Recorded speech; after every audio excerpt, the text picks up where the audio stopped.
اعوذ باللہ من الشیطان الرجیم بسم اللہ الرحمن الرحیم۔ سورہ قلم کا ترجمہ پیش خدمت ہے۔ قسم ہے قلم کی اور اس کی جو کچھ کہ وہ فرشتے لکھتے ہیں۔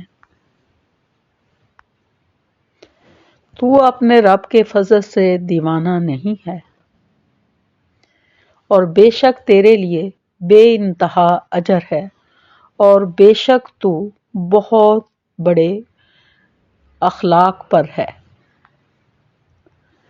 بس اب تو بھی دیکھ لے گا اور یہ بھی دیکھ لیں گے کہ تم میں سے کون فتنہ میں پڑا ہوا ہے۔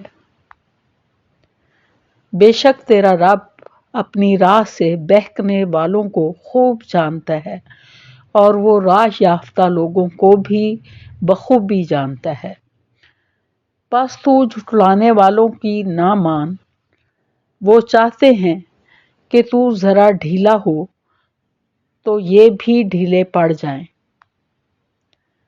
اور تو کسی ایسے شخص کا بھی کہا نہ مان جو زیادہ قسمیں کھانے والا ہو، بے وقار، کمینہ، عیب گو اور چغل خور، بھلائی سے روکنے والا، حد سے بڑھ جانے والا گناہگار، گردن کش، پھر ساتھ ہی بے نصب ہو۔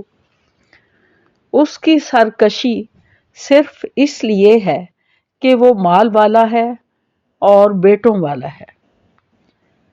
جب اس کے سامنے ہماری آیتیں پڑھی جاتی ہیں تو کہہ دیتا ہے یہ اگلوں کے قصے ہیں، ہم بھی اس کی ناک پر داغ دیں گے۔ بے شک ہم نے انہیں اسی طرح آزما لیا جس طرح ہم نے باغ والوں کو آزمایا تھا۔ جب انہوں نے قسمیں کھائیں کہ صبح ہوتے ہی اس باغ کے پھل اتار لیں گے، اور انشاءاللہ نہ کہا، پس اس پر تیرے رب کی جانب سے ایک بلا چاروں طرف گھوم گئی اور یہ سو ہی رہے تھے۔ پس وہ باغ ایسا ہو گیا جیسے کٹی ہوئی کھیتی۔ اب صبح ہوتے ہی انہوں نے ایک دوسرے کو آوازیں دی کہ اگر تمہیں پھل اتارنے ہیں تو اپنی کھیتی پر سویرے ہی سویرے چل پڑو۔ پھر یہ چپکے چپکے باتیں کرتے ہوئے چلے کہ آج کے دن کوئی مسکین تمہارے پاس نہ آنے پائے، اور لپکے ہوئے صبح صبح گئے کہ ہم قابو پا گئے۔ جب انہوں نے باغ دیکھا تو کہنے لگے یقیناً ہم راستہ بھول گئے۔ نہیں نہیں، بلکہ ہماری قسمت پھوٹ گئی۔ ان سب میں جو بہتر تھا اس نے کہا میں تم سے نہ کہتا تھا کہ تم اللہ کی پاکیزگی کیوں نہیں بیان کرتے؟ تو سب کہنے لگے ہمارا رب پاک ہے، بے شک ہم ہی ظالم تھے۔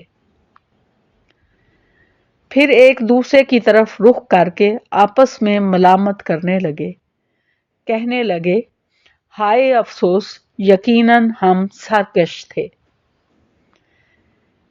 کیا عجب ہے کہ ہمارا رب ہمیں اس سے بہتر بدلہ دے، ہم تو اب اپنے رب سے ہی آرزو رکھتے ہیں۔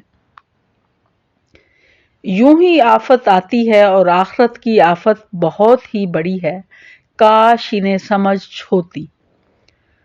پرہیزگاروں کے لیے ان کے رب کے پاس نعمتوں والی جنتیں ہیں۔ کیا ہم مسلمانوں کو مثل گناہگاروں کے کر دیں گے؟ تمہیں کیا ہو گیا؟ کیسے فیصلے کر رہے ہو؟ کیا تمہارے پاس کوئی کتاب ہے جس میں تم پڑھتے ہو کہ اس میں تمہاری من مانی باتیں ہوں؟ یا تم نے ہم سے کچھ قسمیں لی ہیں جو قیامت تک باقی رہیں گی؟ تمہارے لیے وہ سب ہے جو تم اپنی طرف سے مقرر کر لو۔ ان سے پوچھو تو کیا ان میں سے کوئی اس بات کا ذمہ دار اور دعوے دار ہے؟ کیا ان کے کوئی شریک ہیں؟ تو چاہیے کہ اپنے اپنے شریکوں کو لے آئیں اگر یہ سچے ہیں۔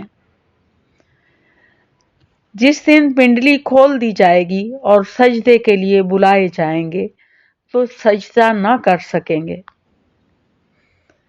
نگاہیں نیچی ہوں گی، ان پر ذلت چھائی ہوئی ہوگی، حالانکہ یہ سجدے کے لیے اس وقت بھی بلائے جاتے تھے جبکہ صحیح سالم تھے۔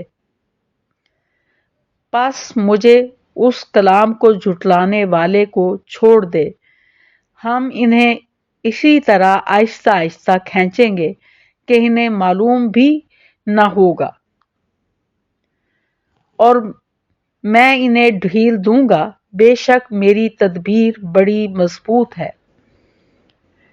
کیا تو ان سے کوئی اجرت چاہتا ہے جس کے دامان سے یہ دبے جاتے ہوں؟ یا کیا ان کے پاس علم غیب ہے جسے وہ لکھتے ہوں؟ پس تو اپنے رب کے حکم کا صبر سے انتظار کر اور مچھلی والے کی طرح نہ ہو جا جبکہ اس نے غم کی حالت میں دعا کی۔ اگر اسے اس کے رب کی نعمت نہ پا لیتی تو یقیناً وہ برے حالوں میں چٹیل میدان میں ڈال دیا جاتا۔ اس کے رب نے پھر نوازا اور اسے نیکوکاروں میں کر دیا۔ اور قریب ہے کہ کافر اپنی تیز نگاہوں سے آپ کو پھسلا دیں جب کبھی قرآن سنتے ہیں اور کہہ دیتے ہیں یہ تو ضرور دیوانہ ہے۔ در حقیقت یہ قرآن تمام جہان والوں کے لیے سراسر نصیحت ہی ہے۔ اس سورت کی یہ آیت نمبر 51 جو ہے